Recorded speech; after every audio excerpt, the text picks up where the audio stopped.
Le crâne. Attention, je n'insinue pas que tous ceux qui portent des symboles de crâne sont des francs-maçons. Ceux qui portent un t-shirt avec un crâne de temps en temps, par exemple, c'est juste pour le style.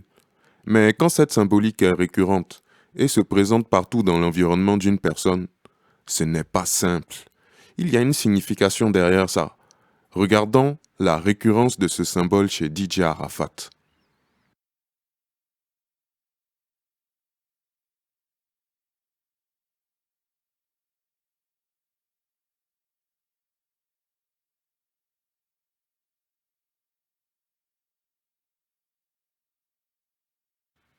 Bon, je crois que les images parlent d'elles-mêmes. Là maintenant, regardons ce que signifie la symbolique du crâne dans la franc-maçonnerie. Dans la franc-maçonnerie, il symbolise le cycle initiatique, la mort corporelle, prélude de la renaissance, à un niveau de vie supérieur et condition du règne de l'esprit.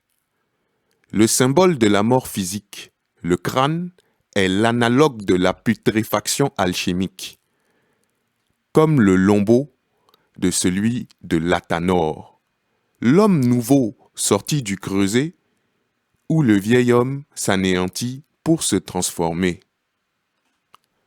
La mort corporelle prélude de la renaissance. Comment s'appelle le dernier album de DJ Arafat? La Renaissance. Maintenant, regardez l'imagerie du morceau Moto Moto.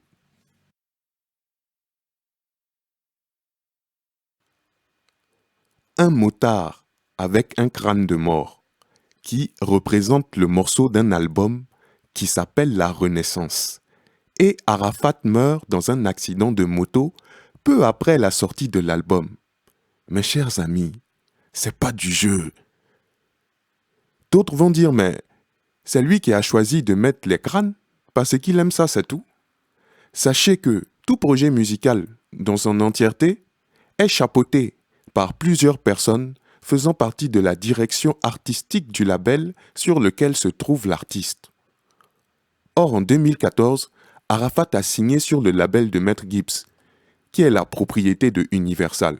Donc la direction artistique de DJ Arafat n'était pas totalement sous son contrôle à partir de ce moment-là. Revenons sur le motard qui a le crâne en feu. Cette image est tirée d'un film qui s'appelle Ghost Rider. Quelle est l'histoire de ce film? C'est l'histoire de Johnny Blaze. C'est lui qui est Ghost Rider. Johnny Blaze est le fils d'un cascadeur, Barton Blaze. À la mort de ses parents, Johnny est recueilli par Crash Simpson, un ami de son père qui a une fille, Roxanne Simpson. Un jour, traumatisé par la mort de sa mère adoptive à cause de sa moto, il fait croire à Crash qu'il ne remontera jamais sur un deux roues. Mais il continue à s'entraîner secrètement. Puis, il s'associe finalement à Crash pour monter le spectacle de cascade à moto le plus spectaculaire au monde. Mais Crash Simpson apprend qu'il est gravement malade et décide d'arrêter le spectacle. Johnny fait alors appel à Mephisto. Dans l'univers de Marvel, Mephisto représente le diable et vend son âme en échange de la guérison de son père adoptif. Johnny n'est pas le seul membre de sa famille à avoir eu affaire avec Mephisto. Sa mère biologique voulut conclure un marché avec lui pour sauver son fils. Mais ce dernier la dut pas. Grâce au pacte scellé avec Mephisto, Crash put guérir de sa maladie. Mais, lors d'un spectacle, Crash tente un record et se tue en effectuant le saut. Johnny le remplace et lui accomplit l'exploit. Il accuse ensuite Mephisto de duperie car son père est tout de même mort puisqu'il est mort dans cet accident. Mephisto lui répond qu'il n'est pas mort de maladie, mais accidentellement. Et donc, ça ne compte pas. Et il demande alors à Johnny de préparer son âme pour qu'il puisse la lui prendre. À ce moment, Roxanne intervient et réussit à l'empêcher de voler l'âme de Johnny.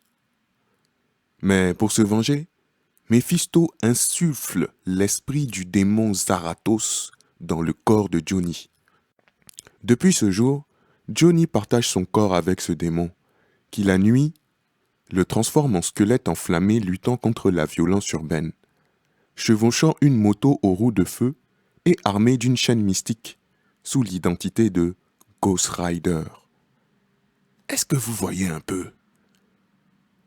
La franc-maçonnerie dit: le franc-maçon cherche sa vraie vie et mérite sa mort symbolique.